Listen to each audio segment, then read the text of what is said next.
We've got Baker Wright Group, Crystal Wright, with us now. Crystal, what's your take on the notion that maybe the GOP will control the Senate and the House real soon?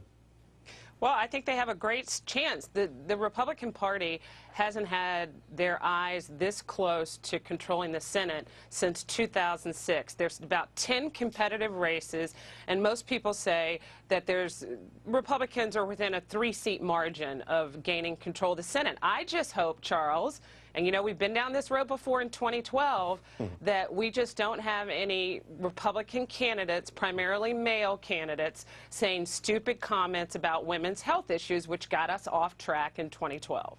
Yeah, well, there was also one female candidate who might have said a few things that hurt her chances, too.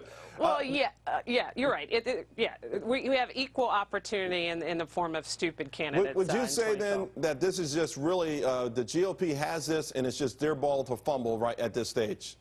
Absolutely. The Senate is really in the hands of the Republican Party, and I just hope we keep our eyes on the prize, like I said, and don't make any unforced errors. All right, the clock is ticking on that one. Hey, I want to switch gears to Hillary Clinton, explaining why she charges so much for her speaking fee. She says, well, it's because the money goes to charity. But now get this, it goes to the Clinton Foundation. That's the charity, her own charity. Yeah, you know, the Clintons are great for keeping it all in the family, aren't they? It goes to her charity that's going to help her get elected if she decides to run in 2016.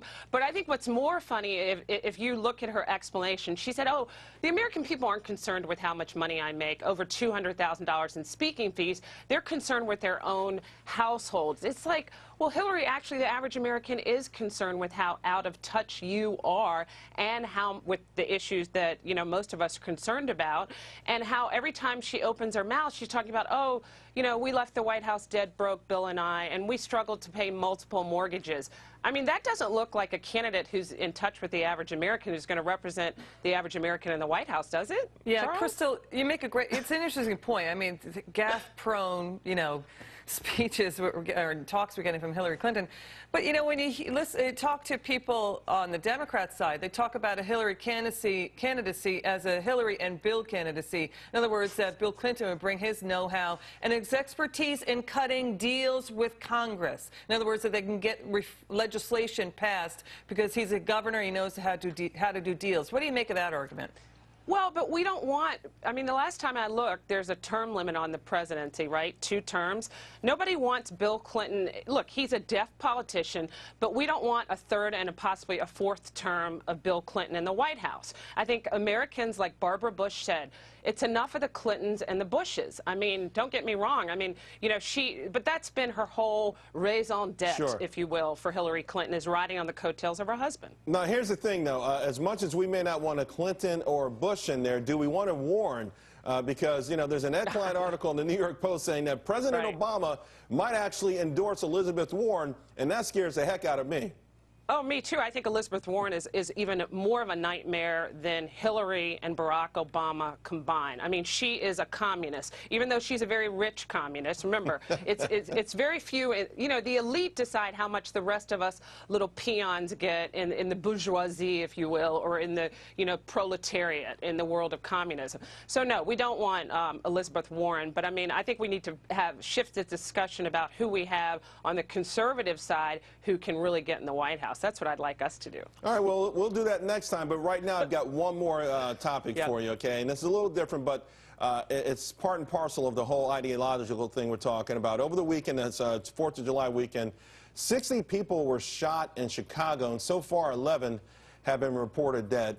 You know, and for me, the reason I think this is just as much an economical issue as anything else is because the same philosophy where the person who, whether they go to McDonald's and get diabetes or whatever, it's like the people who actually do these things are never held accountable, but it's a gun manufacturer, it's capitalism, it's something else instead of the people who are actually committing the violence and the policies that actually enable it.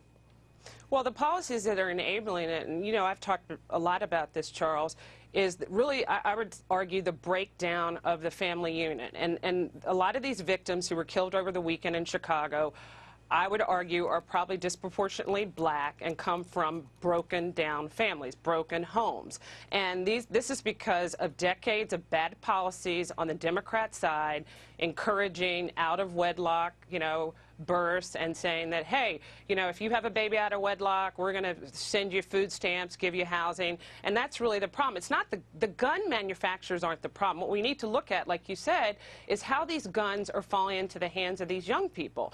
But for me, though, Crystal, I want to just say, though, what I don't get is why we don't say, not only, okay, let's say the guns are falling into the hands of these young people. Why are they killing each other? What green light do they see that it's okay to do this, and why are they never held accountable? Why are we so angry at the NRA instead of the people who actually shoot each other over a piece of cement turf that belongs to neither one of them? Or tennis shoes, or, material things. And what we're not talking about, and you know why. Democrats don't want to talk about the inconvenient truth that 70% of all black babies are born out of wedlock. More black babies are born to fatherless homes. That's really it. And these kids need to be held accountable. There needs to be consequences to these actions. Otherwise, you're never going to break the cycle. And what I want to know is, why is our president, we have a humanitarian crisis in Chicago, in our inner cities, but the president is more concerned with allowing children of illegal immigrants to swarm our borders. That's really it. You're right. Hey, Crystal, we can go on all the time, but we're getting the wrap signal. I really appreciate all of your thoughts on all the topics. We'll talk to you again real soon. Bet.